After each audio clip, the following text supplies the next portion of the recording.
है जी जिंदा खुदा दिखाऊं, आजा छोड़ काम ने हरियाणे में जिला भिवाड़ी दिनोद धाम में। कई सत्संगी कुछ कारणों के कारण मजबूर होते हैं और वो सत्संग लाभ नहीं उठा सकते कहीं दूसरी जगह जाके। तो ऐसे लोगों के लिए अगर नज़दीक में पास में सत्संग होता है तो दर्शन करने की सुविधा, सत्संग सुनने का मन उनका भी होता है, तो उनकी जो दिल की भावना है वो मुझे परेशान करती है। मुझे नहीं, हर इंसान को करती है। जो जिसके लिए जो भावना लेके मन में सोचता है तो वो बात उस तक जरूर पहुंचती है। एक बार कोई गुरुजी थे अपने, सत्संग करके कहीं से आए, तो जब वो सत्संग करके आ रहे थे तो उसने उनके साथ में साथी थे, उनसे कहने लगे भाई कोई अच्छी जगह देख के रोक देना, चाय पिए। तो जो गाड़ी चला रहा था उसने देखा कि भाई अच्छी जगह देखें जिस पर चाय के लिए रुकेंगे और चाय पी लेंगे, गुरुजी भी पिएंगे, हम भी पिएंगे। अच्छा होटल देखा और देखने के बाद में बोले जी इस जगह पे पी लें। बोले ना, यहाँ नहीं, दूसरी जगह चल। आगे जाके एक दूसरा होटल देखा तो वहाँ गाड़ी रोकी, बोले यहाँ भी नहीं। बोला कोई ऐसी जगह देखो, छोटी सी जगह हो, बाहर बैठ के आराम से वहाँ पिए, कोई डिस्टर्ब भी करने वाला नहीं और वो भी खुश हो। आगे गए तो एक छोटा सा ढाबा था, होटल नहीं। वो ढाबे के ऊपर चारपाइयाँ डली हुई थी, अकेला चाय बनाने वाला था, झोंपड़ा सा था उसमें। कहने लगे हाँ यहाँ ठीक है यार, चाय पिए। गाड़ी रोक दी गई, बोले कि चाय ले आओ। वो गाड़ी से उतर के गए और जाके कहने लगे भाई चाय पीनी है। चाय पीने के लिए उसने बोला कि कितनी बनाऊं? बोले कि बना दे जितनी ज़रूरत थी, 5, 7, 10 उसने कही। वो चाय बनाने लगा तो उसने अपना गल्ला खोला। गल्ला जब खोला तो उसके अंदर फ़ोटो लगा हुआ, और वो फ़ोटो उसी गुरुजी का था।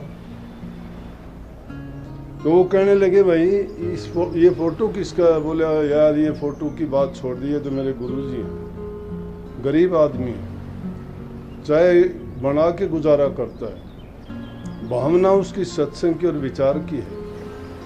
इतना किराया भाड़ा वो नहीं जुटा पाता कि जाके गुरु के दर्शन कर सके। कहने लगे काफ़ी दिन से मैं चाहता था गुरु के दर्शन करूं, गुरु के दर्शन करूं। चाहे कहीं 2, 4, 10, 20 रुपए की बिकती है तो उसमें घर का गुजारा चलता है, और कुछ मैंने जोड़ जाड़ के गले में एक दिन पैसे रखे थे। कोई एक महापुरुष ऐसा आया, मैं बाहर गया हुआ था, गला खोल के पैसे निकाल के ले गया। बोला कोई नहीं, तू चाहे ये जाके तू गाड़ी में दिया गुरुजी को, तब तक मैं यहाँ चाय पी लेता हूँ। बोला यार पहले भी मेरे साथ ऐसा ही हुआ था, कोई धोखा इसी तरह कर गया था। बोले अब मैं गल्ला छोड़ के नहीं जाऊँगा। कहने लगा कोई नहीं, तू चिंता ना कर, मैं इस बात का जिम्मेवार हूँ। अगर इस बार तेरी कोई गड़बड़ हो तो मैं तुझे दुगने पैसे दूंगा। लेकिन जब उसने जाके और चाय लेके गाड़ी में गुरुजी की तरफ किए तो चाय दे के वो उसने पैरों में पड़ गया और कहने लगा कि ये मेरी भावना थी कि अब तो मेरे पास किराया तो है नहीं, कभी गुरुजी आके दर्शन देंगे तो ही दर्शन होंगे। जब इंसान की दिल की सच्ची भावना होती है तो प्रभु भी इसी प्रकार से प्रकट होके अपने भक्तों को, अपने सेवकों को, और जो उनको जिस भी मंशा और भावना से याद करते हैं वहाँ पर पहुँचना होता है। दिल से तार ऐसे जुड़े होते हैं, ऐसे तो ये बार लगाए हुए तार भी नहीं जुड़ते, खींच लेते हैं उसको। लेकिन दिल की भावना सच्ची हो जब ये होता है, तो ऐसे सत्संगों के कार्यक्रम जो इतने दिन के बाद होते हैं उनमें भी ऐसे जीव होते हैं जिनकी तड़फ तो ये होती है कि हमें भी सत्संग मिलना चाहिए, गुरु के दर्शन मिलने चाहिए, लेकिन उनकी मजबूरियां होती हैं। कोई शरीर से मजबूर होता है, कोई गरीबी के कारण मजबूर होता है, कोई उसकी मदद करने वाला नहीं होता, या किसी को और दूसरी ऐसी मजबूरियां होती हैं कि कोई उसको लेके जाने वाला नहीं होता। लेकिन उनका दिल करता है कि वो दर्शन करें, और वास्तव में सच्ची भक्ति भी यही होती है। सच्ची भक्ति क्या है कि सच्चे मन से यादगार बनी रहे, सच्ची भावना से उनको जब याद करते हैं तो दिल की शुद्धता और पवित्रता होती चली जाती है। क्यों? हमेशा उसी का चिंतन रहता है।